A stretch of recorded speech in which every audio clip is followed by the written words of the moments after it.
പിഴവിന് പിഴയടയ്ക്കേണ്ടി വന്ന ഒരു ആശാനെ കുറിച്ചാണ് പറഞ്ഞു വരുന്നത്. കേന്ദ്ര റോഡ് ഗതാഗത സെക്രട്ടറിയെ കുറിച്ച്.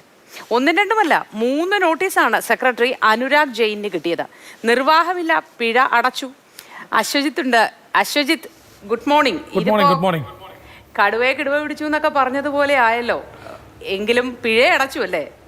പിഴ അടയ്ക്കാതെ മാർഗമില്ലല്ലോ മോത്തി, നിർവാഹമില്ല. ഇത് AI ക്യാമറ സാങ്കേതിക വിദ്യയാണല്ലോ. പിഴ വന്നാൽ, നോട്ടീസ് വന്നാൽ ഫൈൻ അടച്ചേ പറ്റൂ. ഏതായാലും ഗതാഗത സെക്രട്ടറി തന്നെ, അല്ലെങ്കിൽ ആ വകുപ്പിൻ്റെ തലവൻ തന്നെ ആ പിഴക്കുരുക്കിൽ കുടുങ്ങി എന്നുള്ളതാണ് ഇതിലെ ഏറ്റവും കൗതുകകരമായൊരു വസ്തുത. പക്ഷേ എൻ്റെ ഒരു സംശയം, നമ്മുടെ നാട്ടിൽ ഡൽഹിയിൽ ഇത് സംഭവിച്ചു, ഓക്കെ, നമ്മുടെ നാട്ടിൽ ഇതേപോലെ ഗതാഗത സെക്രട്ടറിയോ അല്ലെങ്കിൽ ഉന്നത സ്ഥാനത്തിരിക്കുന്നവർക്കൊക്കെ ഇതുപോലെ പിഴ കിട്ടുന്നുണ്ടോ എന്നുള്ളതാണ് ഒരു സ്വാഭാവികമായ സംശയം. അതോ ഇനി ഇവിടെ അങ്ങനെ നിയമലംഘനം നടക്കാത്തത് കൊണ്ടോ, അല്ലെങ്കിൽ നമ്മുടെ ഗതാഗത സെക്രട്ടറിയൊക്കെ കൃത്യമായി തന്നെ നിയമം പാലിച്ച് വാഹനം ഓടിക്കുന്നതുകൊണ്ടാണോ എന്നുള്ളതും ഒരു ചോദ്യമാണ്. ഏതായാലും ഡൽഹിയിലെ കേന്ദ്ര ഗതാഗത സെക്രട്ടറിക്ക് ചെറിയ പണിയൊന്നുമല്ല കിട്ടിയത്. 1ഉം 2ഉം അല്ല, 3 നോട്ടീസുകൾ. അദ്ദേഹം പറയുന്നത് ഇങ്ങനെയാണ്, അതായത് ഞാൻ ആ സ്ഥലത്തെ, അദ്ദേഹം യാത്ര ചെയ്ത ആ സ്ഥലത്തെ ക്യാമറ കണ്ടില്ല, അത് ശ്രദ്ധയിൽപ്പെട്ടില്ല, ഒരു മരച്ചില്ലയുടെ പുറകിൽ മറഞ്ഞിരിക്കുകയാണ് ആ ക്യാമറ എന്നാണ് അദ്ദേഹം ന്യായമായി പറയുന്നത്. സ്വാഭാവികമായ ഒരു ചോദ്യം ഇതേപോലെ മറ്റ് യാത്രക്കാർക്കും പറഞ്ഞുകൂടെ എന്നുള്ളതാണ്. ഏതായാലും മാത്രമല്ല അശ്വജിത്ത്, ഞാൻ ഒന്ന് ഇടപെട്ടോട്ടെ. അതായത് അങ്ങനെ മരച്ചില്ലയുടെ മറവിലാണ് ക്യാമറ എന്നത് കൊണ്ട് നമുക്ക് ഈ പറഞ്ഞ സ്പീഡ് ലിമിറ്റ് ഒന്നും പാലിക്കാതെ പോകാം എന്നൊരു ന്യായീകരണം കൊടുക്കാനാവില്ലല്ലോ. ഈ ഗതാഗത സെക്രട്ടറിയുടെ ഭാഗത്തുനിന്ന് വന്ന ഗുരുതരമായ ഈ ന്യായീകരണത്തിന് വരെ നടപടിയെടുക്കണം എന്നാണ് എൻ്റെ ഒരിത്.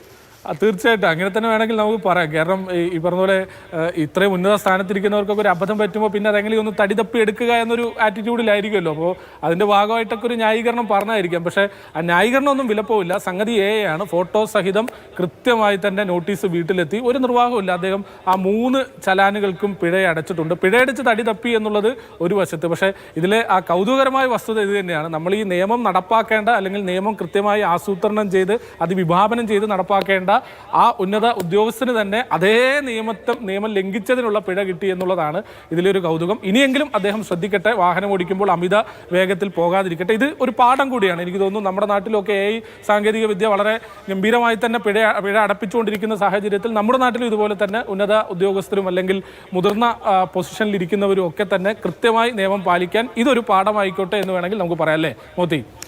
അശ്വജിത്ത് ശരിയാണ്. പക്ഷെ അപ്പോഴും നേരത്തെ അശ്വജിത്ത് തുടക്കത്തിൽ പറഞ്ഞതുപോലെ നമ്മുടെയും പ്രമുഖരെല്ലാവരും, പൊതുപ്രവർത്തകരും ജനപ്രതിനിധികളും അടക്കമുള്ളവരൊക്കെ പലപ്പോഴും നിയമം ലംഘിക്കുന്നുണ്ടാവണം നമ്മുടെ നാട്ടിൽ.